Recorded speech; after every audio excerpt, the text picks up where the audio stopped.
Nati. Wow, what's up? Chino. I'm about to dance.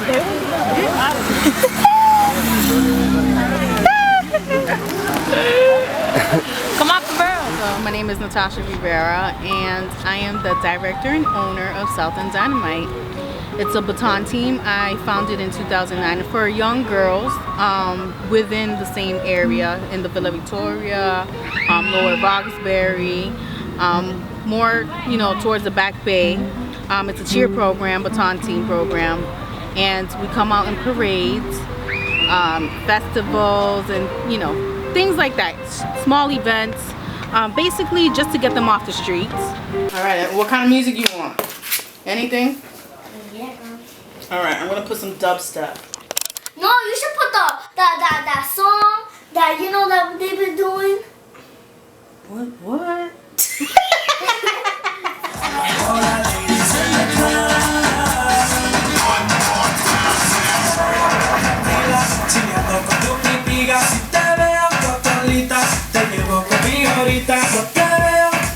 My name is Madeline and I am 10 years old. I started off in 2009 and I started off as a cheerleading, but I saw baton twirling was kind of interesting to me, so I switched to baton. Natasha, she had a group when she was little, and she wanted to have a group when she was gonna get older, so she was saying she needed little girls, so I asked if I can be in it, and I helped her with the stuff, like I had to decorate stuff, and like help her with the uniforms, the banner, and pick what I wanted to be, and like what we were gonna have, like cheerleading, baton, like hoops, flags, stuff like that. You're gonna do the same thing in the backyard with Natalie. All right? Same time, 4 to 7. On Friday, same time, 4 to 7. All right?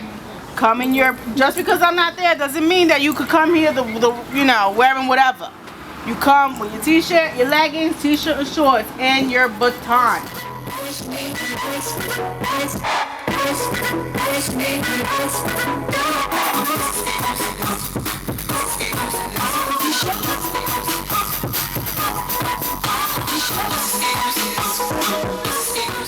As far as I remember, I've danced all my life.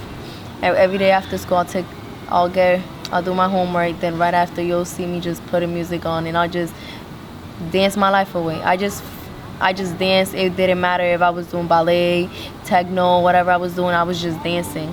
Dancing helps me express myself a whole lot because I actually, when I'm mad, sad, happy, I do dancing. For some reason why it just comes out of me. If I'm at home and I'm mad about an argument that I have with my dad or anybody, I'll literally plug in my phone, put my headphones in, and I'll just put music that we actually do here at practice. I'll put it on and I'll do the routines over and over again, make sure I don't mess up. And when I'm happy, I'll literally bust out a move in school. I'll just start dancing and I'll be like, oh, we're in school, whatever. Everyone's like, why are you so happy? I'm like, it's just that I woke up today wanting to have fun, and every time I wake up with that good energy, I wake up wanting to dance.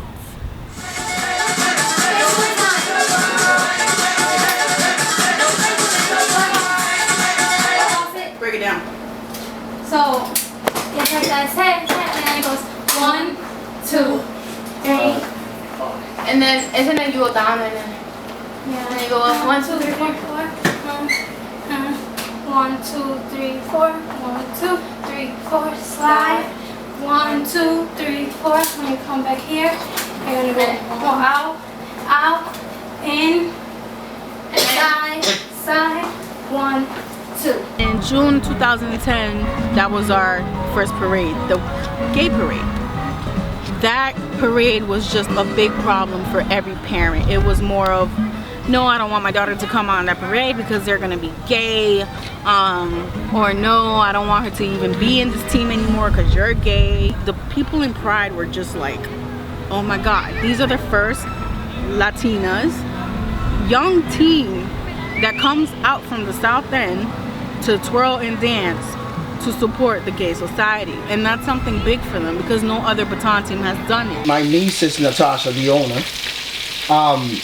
And my daughter, Stephanie, is one of the original ones.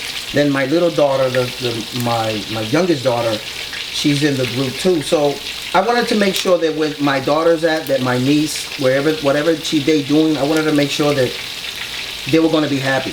I'm Stephanie. I got involved in End Dynamite 4 years ago because Natasha's my cousin, and she wanted me to be the first member of her team. I was always dancing since I was little, but my dad wanted me to do Boston Ballet to get, more better at it. And from there on, I just kept dancing solo and little dance crews, little dance teams and stuff. I wasn't a twirler when I had joined End Dynamite. I was a cheerleader for 2 years, and then I became a twirler after their captain had left, and I learned how to twirl in about 2 weeks.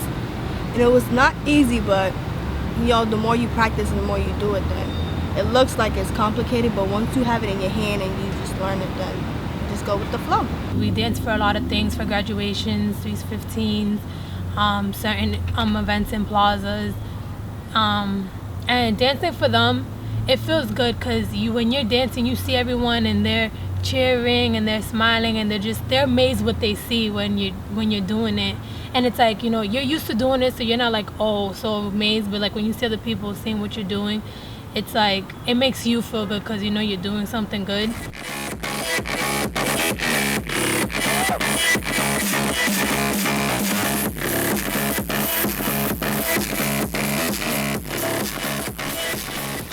It is not the trophy, it's not the championship that makes a team.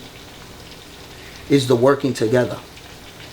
Is that making sure that everyone there has a smile. Because you can have 50 trophies, but if you ain't smiling, you ain't happy. She will always want to win, but in general, she just really wanted to show people that she can do it. Because, I don't know, I think a lot of people didn't really think that End Dynamite was going to be this big because Estrellas was really out there too. So I guess people in the community would think that, oh, it's only Estrellas that can do baton. But in reality, End Dynamite was really a big change in the community because we were different, we were diverse, and we had different music, different steps. It was just like not similar to what Estrellas or everybody else does. In this neighborhood, there are certain things for little children. They have programs for children, they have programs for elderly, but it's really rare if you see the programs for teenagers. And some teenagers have children, some teenagers have problems at school or problems at home. Who do they run to? They really don't run to no one. Jerry's been with Natasha since the beginning of the group.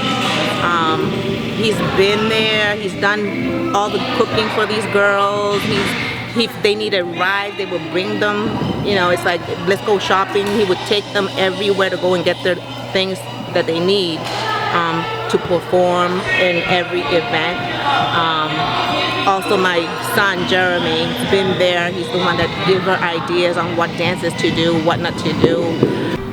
My brother, right now he's the dance teacher. He just wants to dance. He wants to perform and show the girls how to dance. Ever since I was little, that was my dancing partner. I was the Janet Jackson, he was the Michael Jackson. To be honest, I don't even know where this kid got all this talent from, where he gets his ideas from. When we were young, we were stuck in one room together, and everything was shared. Natasha's my cousin, and we've grown up with dance. I was in one of her dance groups a long time ago when I was around like 13 years old, and that's how I started dancing a lot with her. I was in the middle of finding out I was pregnant, and I would try to hide it. So I would just go to dance practice. I would try and hide it, but then I couldn't take it, and I would get bigger. Then parades would come, and then I'd get tired fast, and I just couldn't hide it anymore. So I guess that's when I told them, and they said that I wouldn't be able to dance with them anymore. Of course, having a kid, I wouldn't be able to keep dancing because I would have to think about him, and my body would change and everything would change. But I don't know, it's just my mentality at that age and at that time would feel like I was getting into high school and I would have to figure out what I was going to be in life by the time I get to high school. You know how they always tell you oh, you have to do this, or you have to know what you want to be when you grow up and all this stuff. And I just thought I was going to be a dancer. So when they told me I couldn't dance anymore, it was just I didn't know what else to do. I didn't know what I was going to be when I grew up. I kind of got upset, and Jasmine was more of the, it's whatever, I don't care, you know, when I have the baby, let's do our own dance team. So it was, I felt like, oh my God, I'm gonna do this as a revenge. Like, you know, it got me so like upset and angry. But while Jasmine was pregnant, and as I started to progress the whole process of developing Southern Dynamite, it wasn't more about revenge. That left. It was more about, now this is my dream. Let's do it, you know, let's succeed and make it right.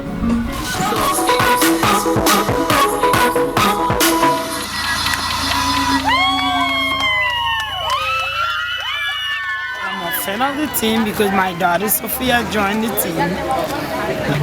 At first, when she's starting, I didn't know how it's gonna be, but now I see she did a good choice to join, and I'm glad I came to watch her. Natasha was born in a family that was huge. My mother and father had 11 children, 9 boys and 2 girls. So she was born in a family that was so close. I really thank Natasha for everything she's done.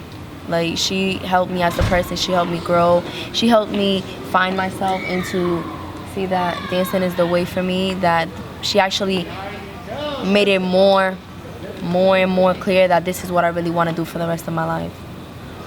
Well, when I first met her, I didn't know she was my cousin. She's not strict, but like, she's like she'll yell at us if we're doing something wrong. And then if we're doing something right, look, she'll be like, yay, you got it. The way I got introduced to Southern Dynamite was because one of the girls that lives in this neighborhood, I went to her Sweet 16. And Natasha was the girl that was decorating everything. And at the end of the Sweet 16, of course, her trying to get more girls, she came up to me. She's like, oh, we need more girls. We're starting a new team. And then she ended up adding me on Facebook. And I accepted her, and she would talk to me about the team. Then she had I think it was their third year, it was their graduation. She needed girls to basically seat people and look professional. So she asked me to do it, and I did. I really saw like, okay, I love to dance, that's my passion. And then learning to twirl was pretty cool to me, so I gave it a try. And ever since then, like, I fell in love with the team, and the girls became like my second family. If I would have never just captured the moment of being a Southern Dynamite and being able to go there and meet girls that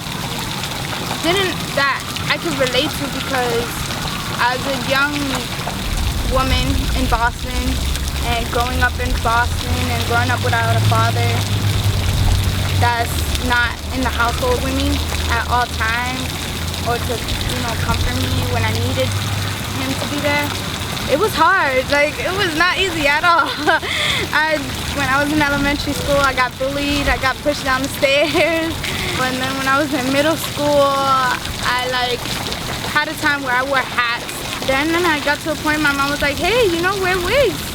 And I was like, what do you mean? I don't want to wear that on my head. Southern Dynamite really gave me that push to be like, take off that wig and dance. For real.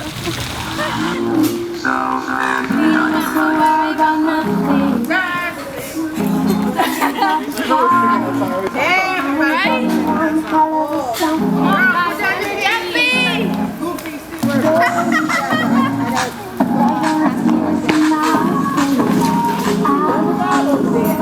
Southern Dynamite is a family. It was created with a family heart, and it's been in function as a family. I don't discriminate. I have a lot of different types of, you know, girls there.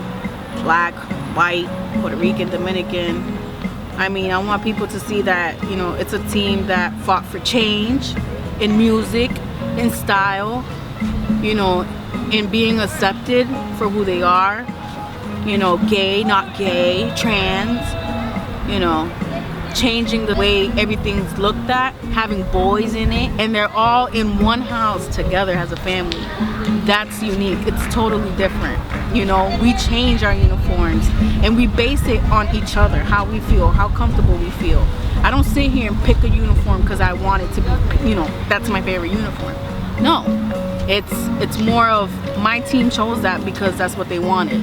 The one thing that we've always said is, regardless of 1, 2, or 3 on trophy, one thing we always are is number 1 in our hearts, because when you have a heart of a champion, there's no way of losing. And that's always been our motto between all of us. This is the aftermath at the festival. Stephanie's tired.